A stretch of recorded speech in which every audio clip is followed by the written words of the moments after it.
Greetings from Washington, D.C., and Happy New Year from NAAOP. I'm Peter Thomas, the General Counsel, and we have an exciting new year upon us. The 119th Congress actually was sworn in today. The date of this taping is the 3rd of January, and the Speaker of the House was elected. Mike Johnson, who was the incumbent in the 118th Congress, was reelected as Speaker.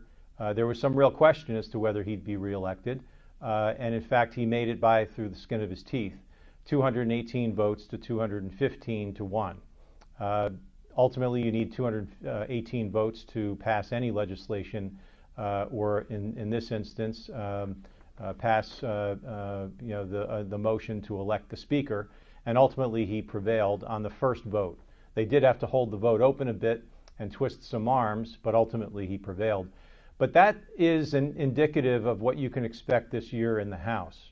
It's likely that the Democrats will play an oversized role in the House, even though the Republicans run the House of Representatives, because their margin is so thin and because they've got some members of the Republican Party on the right who make it routinely difficult for the Speaker to get through many of the bills that most of the Republicans agree to.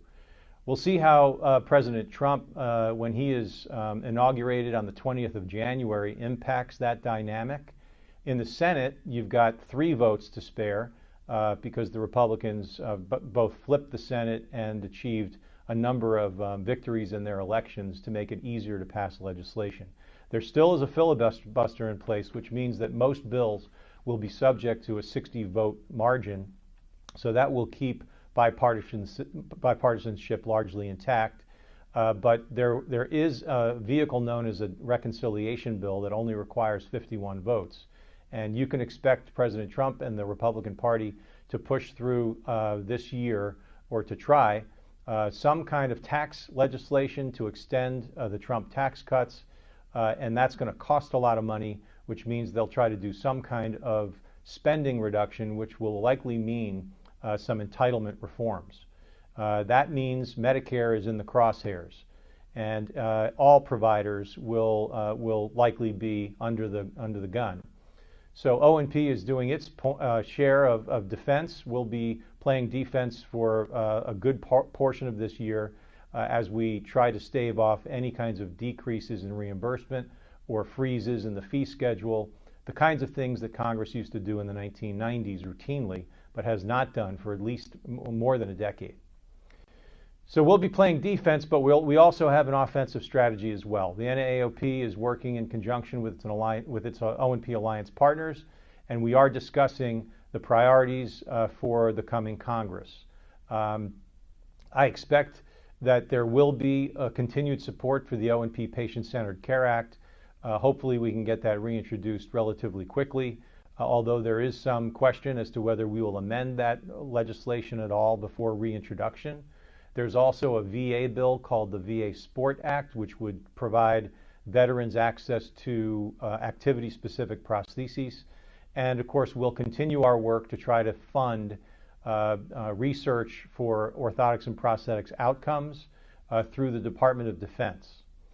In addition, we will continue to seek other alternatives and other opportunities to advance orthotics and prosthetics for the benefit of patients and the providers who serve them.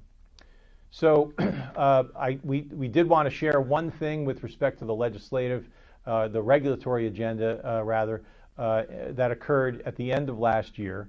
The Centers for Medicare and Medicaid Services announced that they would listen to our request. The O&P Alliance and the NAAOP requested that they beef up the Program Integrity Manual to better reflect the statute that was passed several years ago that would recognize the practitioner's notes, the O&P practitioner's notes, as being relevant for medical necessity in the patient's file. So Medicare claims will have continued to benefit from that provision, but the Program Integrity Manual really was not updated appropriately to make sure that that language was explicit. We have confirmation in this letter from CMS right here, sent on December 16th, that confirms that they do plan in the next few months to update the Program Integrity Manual to better define the statutory language in the PIM and to make sure that payers and contractors, Medicare administrative contractors in particular, understand and know that O&P patient notes are relevant to account toward medical necessity. Finally, let me just announce and repeat the announcement that the NAAOP will host its 8th Brees Fellow in the summer of 2025. In fact, the application for the Brees Fellowship is available right now, and if you know of any patients or any users of orthotic and prosthetic care who have an interest in policy and advocacy and coming to Washington for the summer for a paid internship or fellowship, we really do hope you will share this information with them. Tell them to go to the NAAOP website at www.naaop.org and download the application and file it, submit it by January 20th, which is Inauguration Day. So with that, in our 38th year as an association, we thank you for your support and your membership, and we look forward to an active and productive 2025. Thanks so much.